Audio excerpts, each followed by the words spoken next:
So for the 3 to 6 people that are going to see this video, this is one of the greatest letters. And it, at certain points I've kind of been to L with all of this, but I mean, I'm just too excited to show you this letter. So it is L, starting with B. And I got a story here about this one, Beck. And I've been looking for this for a long time.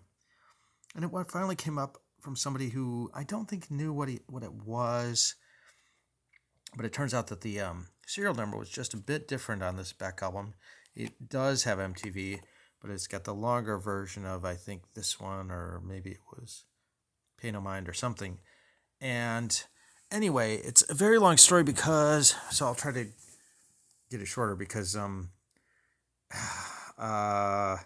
we got into a big fight. And then we resolved our fight, and then he sent it to me and gave me it for whatever price I wanted. And like stuff like this has been happening, and I don't quite understand why. I really didn't think I would get this at all. I thought he was just holding out on me. He canceled it. He decided it was a different serial number, and he wouldn't send it to me. And after $50, and he wouldn't take it. And then he said like, oh, I would have given it to you for free because I didn't know what it was. But then you said 50, and I thought it was weird. And so we're just getting mad at each other. And then suddenly I tell him, I've got this collection, and I'm really passionate, and I know about all these things. And he decided to send it to me. And so it's my collection. And now we're really good friends, or at least I'm willing to give him the $50 anyway. That's for sure. He just has to send me his PayPal. Anyway, this is a whole sampler from Live Through This. It was kind of enjoyable. Here we get to Laraji. I've gotten into Laraji in the last year or two. I mean, of course, his old ones are prohibitively expensive, but Day of Radiance, these are all the box sets here. Here's a couple new ones. All Things Beautiful, and this new one, readily available, Baptismal. Lassus. I love Lassus. You should listen to Lassus. It's wild stuff. It's before kind of rules were invented in music, and so it's the kind of singing where it's sort of very, very chromatic, but just wild stuff from like the 1500s, 1400s. I'm sorry, 1600s. That's what I meant. 1600s. All right. What else? More Bollywood soundtracks. I listen to those. I don't listen to them so much anymore because I'm in a place where I can play my music, but I couldn't play it like in the last 2 years very loud, so I had to listen to more stuff in mono that I knew would be anyway. Not tremendously studio mixed stuff. The Leaving Trains, kind of a weird 80s band. You know what? I just listened to this one, The Big Jinx, last night. It's my favorite. I think that they are, I don't know, it was like the Replacements maybe or something. It was kind of like all over the place, and I could tell the 90s weren't really jiving with them, and therefore I think they made an album that just sounded really disjointed, but I really liked it. Better than the 80s stuff, which was better jointed.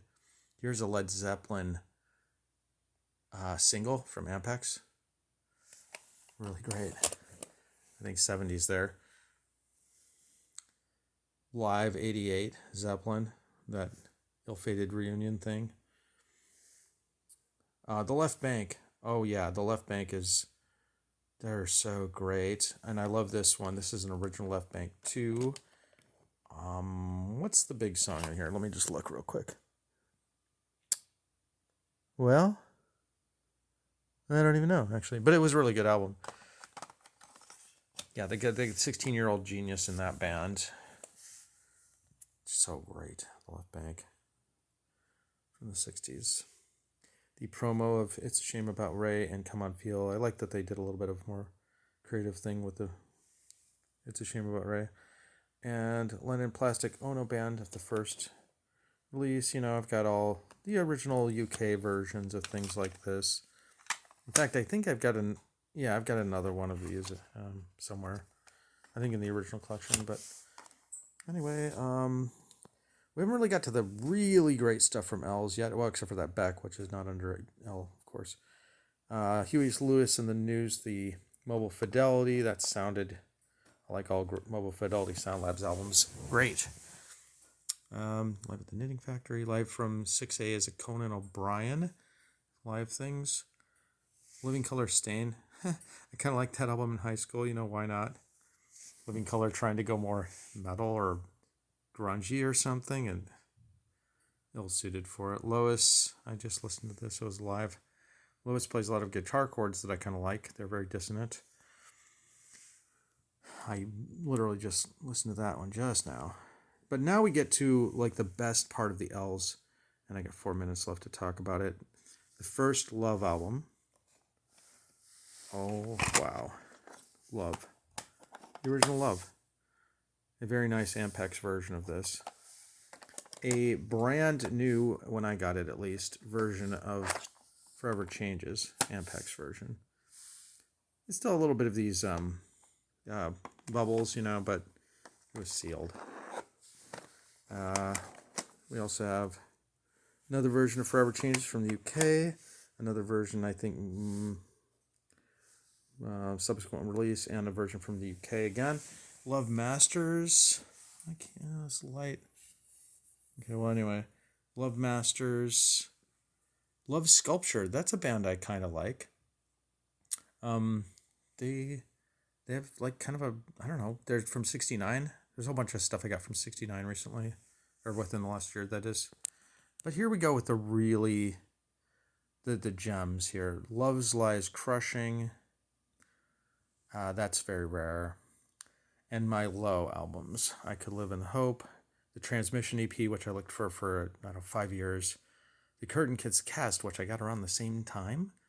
These are both promo versions, which they never really put out. Again, I've covered this, you know, sometimes bands, they're in the 90s, they had stuff that was on a promo version, but it never got put out. That is a thing, okay? It's not like they would never put out like a promo version. And anyway, Long Division and ones and sixes. I've got a few other lows in the other collection that are earlier, and the last one before she died. Hey, what? Low is actually a great band. Oh, and here we go with Black Mass, Lucifer, Mort Garson, the first Dungeon Synth album, really, if you want to look at it that way, from 1971, I believe. You know, anybody who's into, I got a friend who might be the only one who watches this, but he loves Dungeon Synth, and I think he'd be happy about that. I hope he gets this album too, because it's worth it. And then finishing things off is some Lush, the promo of Gala, and Hard Rock. Oh yeah, this is the actual Ecstatic Peace version. I have another one that my friend, what's this say? It was $4, I guess. Usually I take these stickers off, but I don't know. I take price stickers and stuff off the tapes. I don't need that. Anyway, this was a different version, I believe, but it's still, you know, the original Ecstatic Peace. So I have the other version of this, which doesn't look like this. The same with with Sonic Youth's album, which we'll get to when that comes up. I now have both the sort of more homemade version by Thurston and the more official looking version on a sort of printed off sort of thing. Okay, well, I'm done with L's for the week, and this was with a little bit of time to spare. I only seem to ever have 10 minutes on my phone to record these things. So, again, very happy. The Loraji, the Low, the Love Lies Crushing, and the Love. Thanks for watching. Please like and subscribe. I've never told anybody to like and subscribe. I don't think I can't do that. Okay. But anyway, goodbye.